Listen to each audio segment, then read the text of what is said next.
It's the first Tuesday of a new month, so I'm back with another top 10. This time, it's my top 10 favorite comic book artists of all time, at least for right now. And you know how this goes if you ever tried to do this. It's very difficult. I probably had 50 or 60 names on the list, to begin with. So I've had to leave a lot of great ones off. But, that's why it's a top 10. It's tough. I guess that's the way it has to be. Anyway, I'm going to get right into it here. At number 10, I've got Mike Ploog. Now, Ploog's probably best known for his work on the Man-Thing series, and he co-created Ghost Rider. And my first memory of seeing his art was probably on Werewolf by Night. He did some great stuff there. And of course, Ghost Rider. One of my favorite stories of all time, my favorite Cull story, the Robert E. Howard character Cull, is in Cull number 11, and it's called By This Axe I Rule. And it's got just a killer cover and nice art throughout by Mike Ploog, and I will never forget that. At number 9, I have Bernie Wrightson. Now, he's best known for co-creating the Swamp Thing, and he's just a true master of horror, and I just love his stuff. To me, I would describe his style as kind of a cross between Frank Frazetta and Mike Ploog. So, yeah. Interesting thing about his name, apparently, for a long time, I remember just seeing it as Berni, with no E. And then later the E reappeared, and I come to find out, I'm looking at the Wikipedia article about him, was because apparently there was some gold medalist way back in the late 60s whose name was Bernie Wrightson, and he won a bunch of awards, and I guess he was just all over the media at the time when Bernie Wrightson was just starting out, so he dropped the E from his name so they wouldn't get mixed up. They later added it back, so that's kind of interesting. At number 8, I've got Bob Layton. Now, he's best known for the character-defining work he did on Marvel's Iron Man and Hercules. And, of course, he later went on to co-found Valiant Comics. But for me, it's all about Iron Man, really. He put the shiny right in the armor. He was probably the first artist, to me, that really made the armor look like metal. And you can see it here in some of the art. It's fantastic. But his Hercules Limited series, he did like 3 altogether in a special, I believe, is just the best. And I think it's sad, in a way it's sad that the MCU version of Thor actually stole Bob Layton's Hercules as far as characterization. I mean, they've probably changed it now to match the movies, but for decades upon decades, Thor was not a joking kind of guy. He wasn't this big party guy. That was Hercules. Marvel's Hercules was the exact same characterization as the MCU's Thor. So we're probably never going to get a Bob Layton style Hercules now in the movies because they gave that personality to the MCU Thor. So strange. I don't know how it ended up like that, but that's what they did. At number 7, I got Dave Stevens. Now, he's best known by many, and certainly for me, for his Rocketeer comics. And there was a movie version of that way back when. But he's also known for his pinup style art that he's done for a long time. And most notably, his depiction of Betty Page, which was the original pinup girl, from back in the 50s. I'm sure 50s. That's probably right. But yeah, I love Dave Stevens. He died far too young. I think he was like 58 or something. Crazy. But anyway, he was fantastic, and I will never forget his stuff. And I don't think anyone has really exceeded him in the style of stuff he did. I don't think anyone's passed it, still to this day. So at number 6, I've got Michael Golden. Now, he's best known for the awesome work he did on Marvel's Micronauts and co-creating the X-Men's Rogue in Avengers Annual 10. Yeah, you never hear that talked about a whole lot, but yeah, he did that. Him and Chris Claremont worked on that one. The Micronauts is one of the first titles I ever collected, and And so I got right into that Michael Golden art, and man, it's killer. I'll run some stuff here you can take a look at. Okay, at number 5, I've got Gene Colan. Now, Gene Colan, decades and decades and decades of just fantastic work. Howard the Duck, Tomb of Dracula. A lot of his stuff looks painted. I mean, it's just another artist that raises the medium and raises it above what people thought it could be.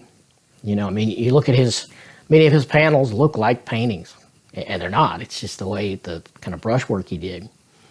And some of the stuff was real pioneering stuff too. I mean, he worked with Don McGregor on a bunch of stuff for DC. Ragamuffins was one, and Nathaniel Dusk, Private Investigator, did like 2 different miniseries there. Just beautiful, gorgeous stuff. And some of that, I believe, was shot from the pencils. And it was probably one of the earliest examples of doing that, where you don't even ink it. They just shoot it right from the pencils, which is amazing that can be done.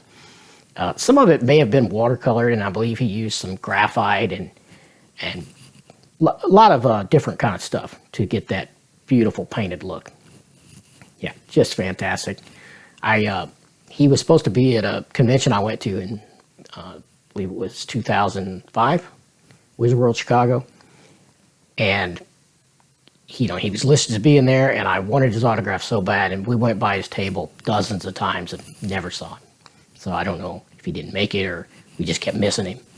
But yeah, I really regret not getting his autograph, because he's not with us now. But he was a great. At number 4, I've got Walt Simonson. Where do you even begin with a legend like Walt Simonson? I can't even tell you. I mean, his run on Thor, many believe, and I'm among them, the best Thor run that ever was. Just eclipses everything that's happened before and after, as far as I'm concerned. I mean, he created Beta Ray Bill in that run, which is a beloved character for a lot of people. And he did that X-Men New Teen Titans thing, that one of the rare company crossovers, and he did the art on that. Just great stuff. He's got a lot of great creator-owned stuff he's done, Star Slammers, his Ragnarok, that I believe he's still working on that. It's fantastic. Did some work on Marvel Star Wars. It was really good. And just on and on and on. You just can't get enough Walt Simonson. I certainly can't. So he's number 4 for me. At number 3, I got Jack Kirby. I don't know really what do you need to say about Jack Kirby that hasn't been said over and over and over. I mean, the co-creator of the entire Marvel Universe and a lot of the DC stuff too. He was just tremendous. For a long, long time, most of my life collecting comic books, Jack Kirby would have been number 1 on this list. But, you taste change and you see more stuff. And really the order here is pretty fluid. It could change at any moment. But when I put this together, and right now, I think Jack Kirby is number 3 for me. Now, at number 2, I've got George Perez. Now, most of my life, I pronounced it Perez, which is not right. And I did a bunch of research to determine that, and I found a lot of interviews with him, and he says Perez, like the fruit, Perez.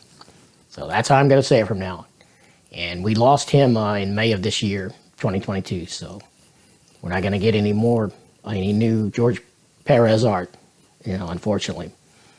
But he was a giant in the medium, and he continues to be, even after his death, and probably forever. His stuff on Avengers was just probably the first thing I remember seeing him on was Avengers. And I just loved it. Issue 200 and around in there, crazy Jim Shooter story involving quarterback, I believe. Just weird shit, but the art was fantastic, And of course, a lot of people know him for New Teen Titans. He was the co-creator of them with Marv Wolfman. And yeah, he will be missed for sure. But at number 1, I got John Byrne. I mean, when I'm thinking about my favorite comic book artists and the ones that brought me the most joy reading and just pouring over that great art, nobody really does it better than John Byrne for me. The first thing I seen him on when I was really young was Doomsday +1, little thing he did for Charlton. I'll show one of the covers there. And his run on the Fantastic Four I don't know. It might be the greatest run ever. On Fantastic Four. It's very possible. I'm going to reread that soon. I have the omnibuses, and I'll let you know then. You know, I mean, there's been a lot of great Fantastic Four runs, but I'm not sure anybody has caught up to the level of greatness that John Byrne was on that title. I mean, writing, penciling, and quite a bit of it he inked also. I think he even lettered some of it. Crazy. But yeah, he is fantastic. And he's #1 on my top 10 favorite comic artists of all time, at least as of right now. And that could change. You know, probably do one of these every year, and we'll compare and contrast. But so that's all I got now. Here's what the list looks like. A little graphic over there. And yeah. So if you like this stuff, you like the way I present things, and you like my high-res scans, you want to see more of this, please subscribe. Come on back. Bell notify yourself so you don't miss anything. And yeah, love to have you as a subscriber. Come back and take a look at some more of this. And for now, you know, sound off in the comments. Let me know what your top 10 favorite comic book artists of all time are right now. And yeah, come on back for more. See ya.